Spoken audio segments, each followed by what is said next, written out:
ఇక ఇక్కడ ఇంకొక వార్త వచ్చింది. మీ సేవలకు ఎందుకు క్యూ కడతా ఉన్నారు పబ్లిక్?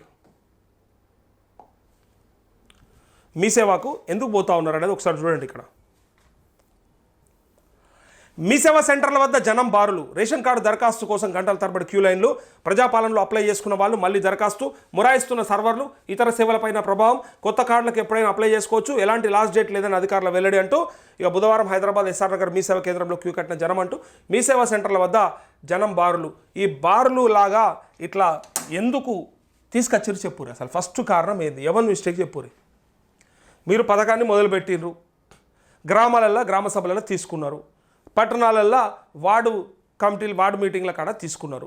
తీసుకున్న తర్వాత ఎవరన్నా మిగిలిపోయి ఉంటే అప్లై చేసుకోవచ్చు అని చెప్పి మీరు చెప్పారు. నిరంతర ప్రక్రియ, అప్పుడప్పుడు అప్లై చేసుకోవచ్చు, ఇంకా టైం ఉన్నది అని చెప్పారు. దానితోని మీరు ప్రతి పథకాన్ని ముడిపెట్టినప్పుడు ప్రజలకు ఆగం ఉంటుందా ఉండదా? ఇందిరమ్మ ఇల్లు కావాలంటే దాన్ని ముడిపెట్టాలి మీరు, రైతులకు రుణమాఫీ జరగాలంటే దాన్ని ముడిపెట్టాలి మీరు. మరి ఇట్లాంటి పరిస్థితులలో ఖచ్చితంగా ఇన్ని సంవత్సరాల తర్వాత వస్తున్నటువంటి అవకాశం కాబట్టి మరి 6 నెలల కింద ఎందుకు మొదలు పెట్టలేకపోయినరాయా? అసలు నేను అడిగేది ఏంటంటే, ఇదేదో 6 నెలల కింద మొదలు పెట్టుకోవచ్చు కదా.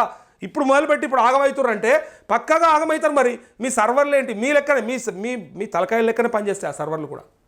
ఈ గవర్నమెంట్ సర్వర్లు కూడా మొరాయిస్తున్నాయని చెప్పారు కదా. మీ తలకాయలు ఎట్లయితే పని చేయకుంటున్నాయో ఇక్కడ మీ సర్వర్లు కూడా గట్టినే తయారయ్యాయి. అందుకోసానికి ఇప్పుడు చూడు, ఇప్పుడు కాగితాలు పట్టుకొని తిరుగుడు, ఇక పోవుడిగా పొద్దున్నాక మనసును పట్టకుండా ఇంట్లో ఉన్న కూడా మనసును పట్టనియరు. ఏమైనా అందరు మీ సేవల పండుగ పోతానేమో ఇంట్లో వాడినావు పోయిరాపో, బాయిల కాడు పోయినావు, అటు పోయినావు, తాళ్ళకు పోయినావు, ఇదులకు పోయినావు, గట్టిటే నా పోడు చక్కగా మీ సేవకు పోయి అప్లై చేసిరాపో అని ఇంట్లో పోరు. పక్కపొంటోళ్ళు అందరు పోతురు, నువ్వెందుకు పోతలేవని వీళ్ళు. పోతే వస్తుందట. ఏం వస్తుంది? ఏ కాడిచ్చినా 4 గీకేసుకుని అవతల పడే నీకు ఉన్నది అంతే.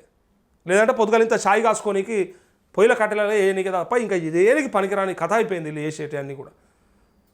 గతంలో ప్రభుత్వం నుంచి ఏదైనా వస్తే దానికి ఒక పక్కాగా క్రెడిబిలిటీ ఉంటుండే, పక్కా అథెంటికేటెడ్ ఉంటుండే. ఇప్పుడు ఏది పక్కా లేదు. అరే ఇది వస్తే వచ్చినట్టు లేకపోతే లేనట్టు అని కాదు. ఇక పక్కా అనేది ఏమీ లేదు. ఇక దానికి ఒక లెక్క పత్రం ఏమి ఉండదు.